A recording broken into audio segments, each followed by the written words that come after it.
Hey, what's up? Thanks for taking a look. My name is Bastian.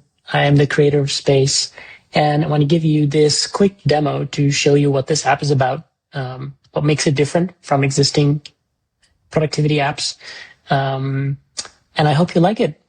So at its core, Space is really just another to-do app, right? You have a day view, you have an inbox, you have projects, there's areas that represent sort of ongoing areas of your life.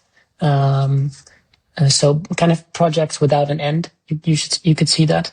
But what makes it different is that there is also a week view. And so the week is a fundamental planning unit in Space.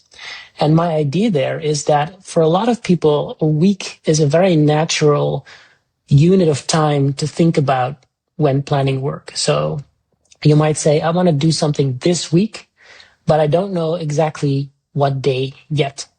So Space offers this as a sort of a native planning type. But what Space also does, and I think this is where it really differentiates itself from other apps, is that it offers a lot of planning capabilities. And the idea with Space is that if you plan at a high level, it is easier to plan at a more granular level. So if you plan your year, so I've got a plan for 2025 here.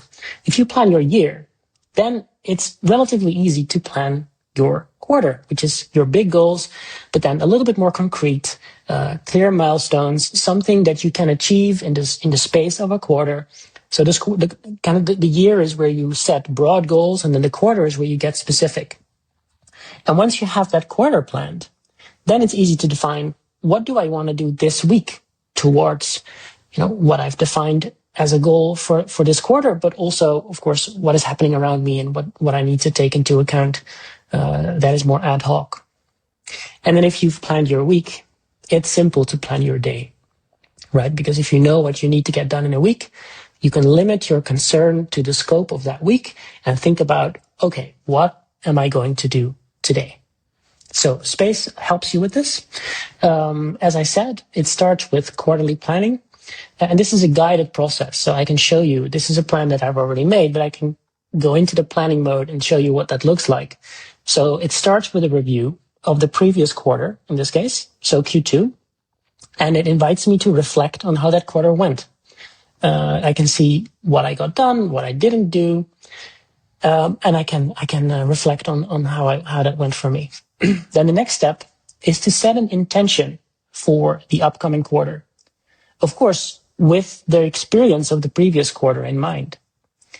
So you can write here, set an intention for yourself, and then you start defining the groups in your plan. And by default, this just carries over the groups that you had in the previous quarter, but you can make changes if you want to. So these are the groups that I have, and you can see that they all have a score against them. And I've noticed in my coaching that this is a really powerful idea. If you just look at this list and think about how important each of these groups is for you in the upcoming quarter, it then becomes a lot easier to actually plan tasks or goals around these groups in the next step and prevent overloading yourself for something where maybe you've already decided that you don't want that much intensity. So like this one has a 5. So you can drag this around and set the intensity that fits you for this quarter. So then the next step is to plan, which is basically you have all of your groups with their intensity and you start adding stuff against them. So I can, as a demo, add something here.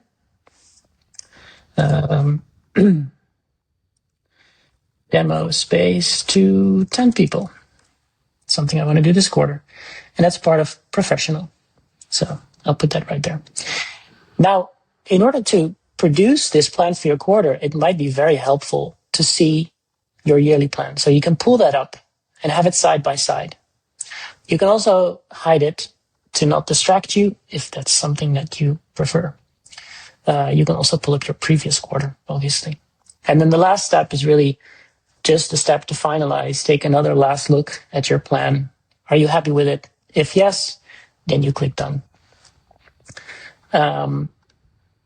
Now, this quarter is planned, but as you can see at the top of the screen, I have a planning reminder. It's reminding me that I still need to plan my day. So I've got the week here. The week is planned. I've got some tasks lined up for this week, but I haven't actually planned today yet. And Space invites you to do this at a configurable time every day. It also invites you to plan your week. It invites you to plan your quarter. It invites you to plan your year, and you can configure when this happens in settings. So in my case, it invites me to plan my quarter a couple weeks before the end of the quarter. Right, so I'll go into planning today. You can see that yesterday I completed just one task. There's nothing still open. I got everything done, and it's inviting me to reflect. So I can click that button, and then I can say, quiet, focus day, got a lot done with little interruptions. Okay, in this case, that's true. Of course, it might also be that your entire plan went to shit, and then it's even more helpful to reflect and to think about why that happened and what you might do in the future to prevent that. So the next step is to go and plan. Now this shows me the tasks that I've already planned for today. So maybe something comes up and you already schedule it for some day in the future. You can do that, of course. So those things already show up here. It also shows me what is open this week. So I've decided I want to do all these things this week, but I don't have a specific day yet. So I actually want to do this one today. And I also should be able to do this today. So this is actually an important one. So I'm going to mark it as a priority task and drag it to the top. To the top. Yeah. So you can see that these tasks, and I'll get to that in a second, actually already have a time against them, which is why they are always at the very top of the list. It also, of course, invites me to set an intention, and that's useful because I can say most important thing is to finish TPS report. So just to anchor my day. But stay calm. Don't stress. Just giving myself some pointers. So I have this set up. I'm happy with how this day, what this day looks like. And then the next step. Oh, by the way, before I continue, on the right-hand side here, you can, of course, pull up other things. So you can look at, this quarter, the year even, what's in your inbox. You can also look at your calendar for the day to see how busy you are. That might also be helpful, just to do a quick check. Is this realistic what I'm planning here? Now, your calendar will also come up in the last step, schedule. And this is where you're invited to, again, take a look at the tasks that you've planned, take a look at your schedule. Is this realistic? If yes, great. If not, make some changes.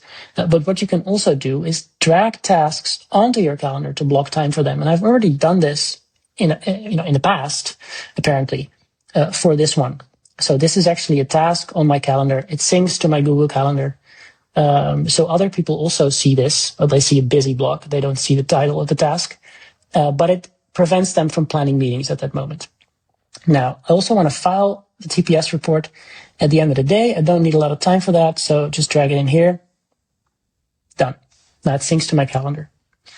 This looks good, so I'll click done, and I'm back in my day view with the day planned. I really believe that this cadence or this cascading method of planning your year, then your quarter, then your week, then your day is extremely powerful. And it also makes for very fast planning. So if you invest maybe an hour a year to plan your year, and then 30 minutes every quarter, and 10 minutes every week, and then maybe 3 minutes every day, you can get a lot done in that time. You can really build solid plans in that time. And it just gives you so much more confidence that the stuff that you're working on is aligned with what you want to do long term, rather than just, the urgent things that are pulling at your attention in the moment. So I hope you like it. Sorry, this went a bit longer than I had anticipated, but regardless, thanks for watching. Have a great day, and let me know what you think.